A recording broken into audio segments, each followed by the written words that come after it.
Et c'est ça qui est incroyable et c'est ça que j'ai voulu partager à mes proches, à ma famille. J'ai voulu absolument qu'ils comprennent ça, qu'ils reçoivent ça, qu'ils profitent de ça.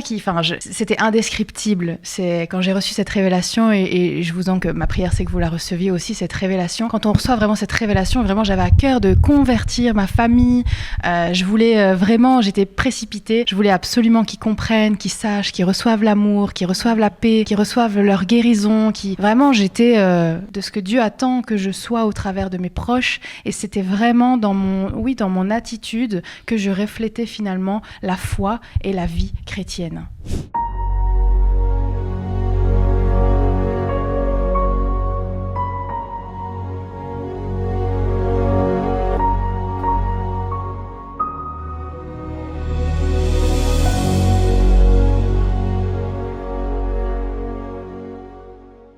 Jambo.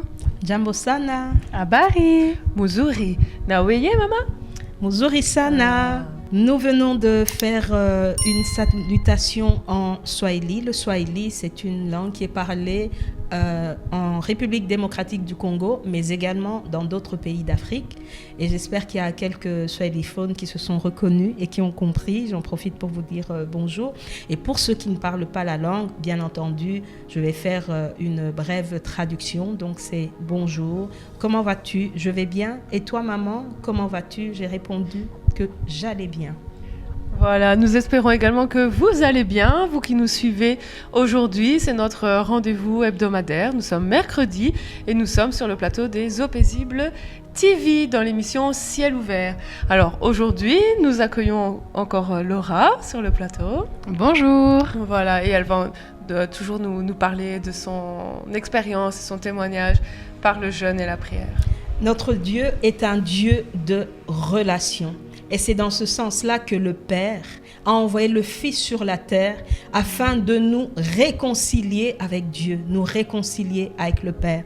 Cela se retrouve dans la parole de Dieu, dans 2 Corinthiens, au chapitre 5, des versets 18 à 20, que je vais lire. Et tout cela vient de Dieu, qui nous a réconciliés avec lui par Christ et qui nous a donné le ministère de la réconciliation.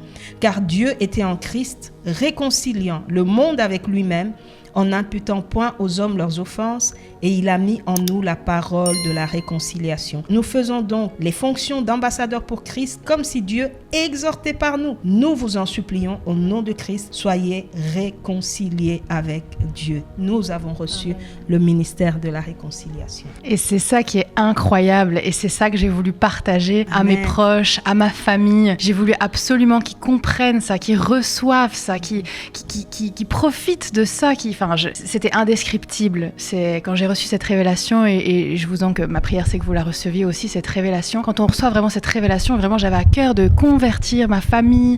Je voulais vraiment, j'étais précipitée. Je voulais absolument qu'ils comprennent, qu'ils sachent, qu'ils reçoivent l'amour, qu'ils reçoivent la paix, qu'ils reçoivent leur guérison. Vraiment je voulais faire par moi-même et je les mitraillais de versets et de tout un tas de règles en bonne pharisienne et légaliste, quoi. Ouais, oui, parfois ça arrive, hein. On est tellement convaincus de vouloir bien faire qu'on oublie finalement que c'est pas à nous de convaincre les personnes qu'on aime, mais c'est vraiment au Saint-Esprit. C'est un sujet qui nous tient à cœur parce que on aime nos parents, notre famille, et encore plus quand nous on a la foi mais que eux ne l'ont pas. On veut vraiment les convertir à fond, mais on oublie que ça c'est le job du Saint-Esprit. Amen. Tout à fait. Et c'est comme ça que j'ai pris donc une journée de jeûne et prière. Et là, vraiment, le Saint-Esprit m'a conduit à écouter plus que de parler, de vraiment être plus dans une attitude, dans une posture d'être dans la révélation, d'adopter l'attitude du comportement de ce que Dieu attend que je sois au travers de mes proches. Et c'était vraiment dans mon attitude que je reflétais finalement la foi et la vie chrétienne.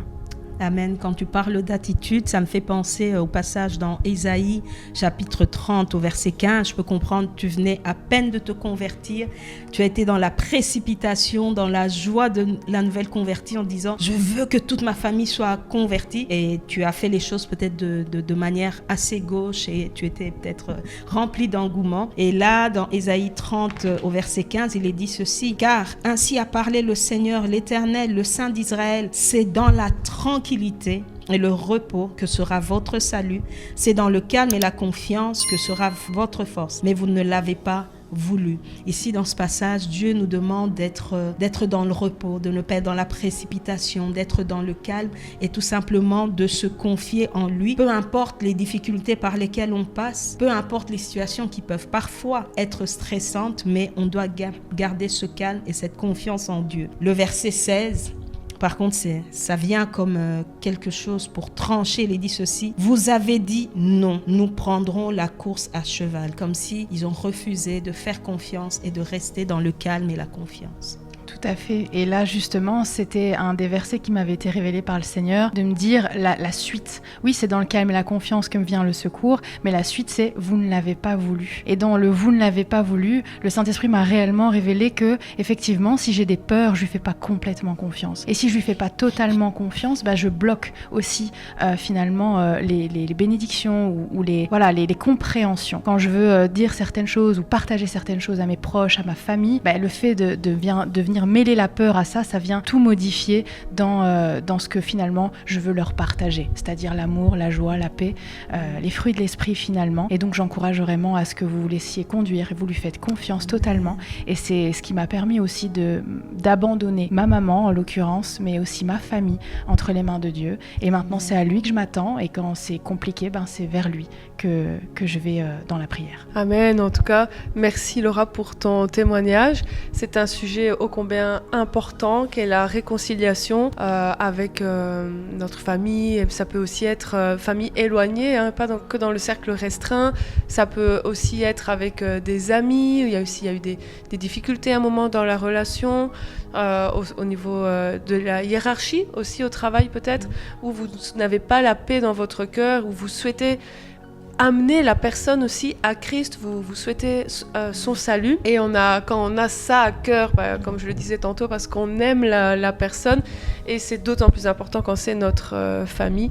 Dieu le sait, Dieu sait que c'est votre combat, que c'est votre lutte, et c'est l'opportunité que vous avez ici ce mercredi, dans le jeûne et la prière encore, de déposer votre famille ou toute autre personne que vous avez à cœur entre les mains de Dieu, à rester calme aussi, à rester dans l'attente, à patienter en étant rassuré que c'est Dieu qui va faire le chemin, c'est le Saint-Esprit qui va convaincre. En jeûnant, en priant, vous faites votre part du travail. Vous n'êtes pas, ce n'est pas déresponsable de votre part, mais au contraire, c'est la seule chose que vous pouvez faire et c'est la plus importante, c'est de prier, de jeûner, d'avoir un temps à part consacré pour votre famille et le reste, Dieu s'en chargera. Il sait ô combien c'est important pour vous et comme il est fidèle, il aime ses enfants, il vous récompensera de votre sacrifice, de tout ce que vous faites et il sait à quel point ça peut être un fardeau dans le cœur. Amen. En tout cas,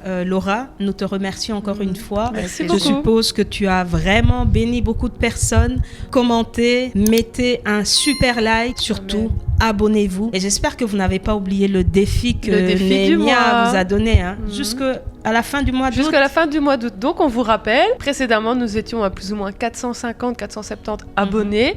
Le défi, c'est d'arriver aux 1000 premiers abonnés avant le 1er septembre, donc jusqu'à fin août. Et pour cela, nous vous demandons vraiment de nous soutenir par le partage en fait, de nos vidéos, le fait de liker, de s'abonner. Ça vous permettra également de recevoir une notification chaque semaine, de ne pas toujours devoir retourner sur la page, mais vous allez accéder rapidement à nos vidéos et nous sommes heureuses de présenter ces vidéos, ces émissions et donc n'hésitez pas à les partager et à nous retrouver chaque semaine dans les émissions de Ciel Ouvert. Amen. Je vais finir par une phrase en swahili. Petit défi pour toi. Tu traduis, Mungu awabariki ou bien Mungu ababariki. Que Dieu te bénisse. Que Dieu vous bénisse. Dieu vous bénisse. Amen. J'ai réussi la traduction. À la semaine prochaine. Au revoir.